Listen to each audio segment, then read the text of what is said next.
You know, what other ideas has the Finance and Facilities and the Lebanon School Board looked at as they've decided this is the way to go with the new 5 through 8 middle school?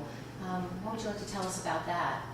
Well, after the last vote, the school board took a step back and actually looked at 4 different options. 2 renovation options, one for Seminary Hill, one for the current junior high, and 2 new building constructions, one at the junior high location and one at this Route 4 location.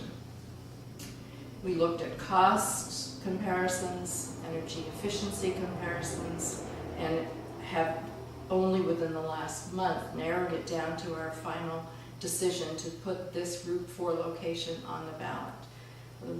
One of the reasons for that, renovations were costly. You're still getting an old building when you finish renovating. With this new site, as Laura just said, we can locate the building to take in natural lighting, to use it to its best energy efficiency. It's a site that will hold, it's a site that will hold the building as well as the fields, whereas the Bank Street location, even a new building, you'd have to have your fields on Route 4. Sure, that site has always felt a little small. Exactly.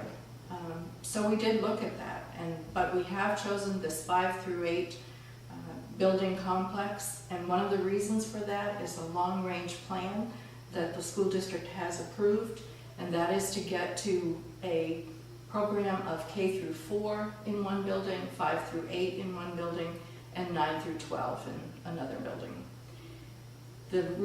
The Bank Street location is a good spot for an eventual elementary school, keeping those children downtown. That is part of the long-range plan. That sounds wonderful. And it does make sense as far as the transition. Children stay in a building much longer before they have to move on. Fewer transitions, Exactly. and better, again, efficiency of students and building.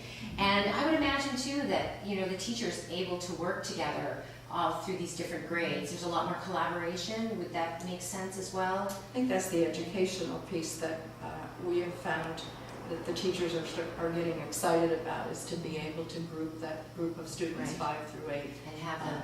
Right. longer As we periods. know, the way the building will be built is for 5th and 6th to be together on one level, and 7th and 8th to be together on another level. And you did bring a site of the an interior of the building. Would you mind if I hold that up now? That's fine. That's great. So tell us, this happens to be the first floor plan. Perfect. So just kind of orientate us. I'm Not sure I can. okay. But Well, it does look like the gym's here. this is the first floor. It will hold the administration, cafeteria, and kitchen, other common spaces. And this would be, the one thing that Laura forgot to mention is the wood chip boiler, which is Oh, a yes. So tell us about that. How does that work? Laura, would you like to? It sounds like you're more of an expert on the wood chip. Well, the wood chip plant is something the board has remained quite excited about as our project has developed over the last few years. It's a renewable resource, it's a local resource, it does not require any fossil fuels, and the payback period tends to be very manageable. Heating costs can be reduced dramatically by this type of system. And we continue to study the differences, and I'll say the changing differences between wood pellets and wood chips. Prior, wood chips used to be considered more efficient in a larger building, and pellets were much more efficient for quite a smaller building. And the technology for pellets has evolved a great deal. So there's pros and cons to both. It's something that the architects and the building committee, the Finance and Facilities Committee, continues to keep abreast of.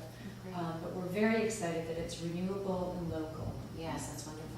Now, you did mention this earlier, Mary Jane, and I thought I'd ask you a little bit more about it. You mentioned that you had these different plans, And in looking at them all and studying them all, was it just the Finance and Facilities Committee? Was it just the school board? Or did you have help with that? Right. We put together a team, including the architects, Ingrid Nichols from Banwell, Mhm. and Scott and Jeff from Pathways, and the school board. And we had public forums, we had a lot of informational sessions. We brought different people in to give us suggestions and to go over these 4 options. And as far as the costs, you've studied those We studied the costs. with a cost estimator, I'm assuming? We brought in an independent cost estimator after initially looking at costs with the architect and the Pathways people. We decided we wanted that independent analysis, and therefore we brought in a gentleman and had a Saturday morning public forum, which was well attended, and looked at the cost, and still arrived at this final Route 4 location as being the best option. With the new building, all of the playing fields on the same site versus some of the other options that might have split things up. Is that correct? Well, that's great. I see in front of you, you've brought some, a handout that probably is like the Bible now, as far as what this really means to the city voters and as far as tax impact. So with the cost estimator, you've been able to get those costs pretty solid. Moving forward as far as what needs to go into a building. And We do have numbers for people, and we will have handouts at different locations. The one important thing to remember is that this tax, a yes vote will not impact your taxes until the year 2012. But we do have this available, and we are having a specific public forum about finances on January 30th. okay. Is that right? I think that's a different form.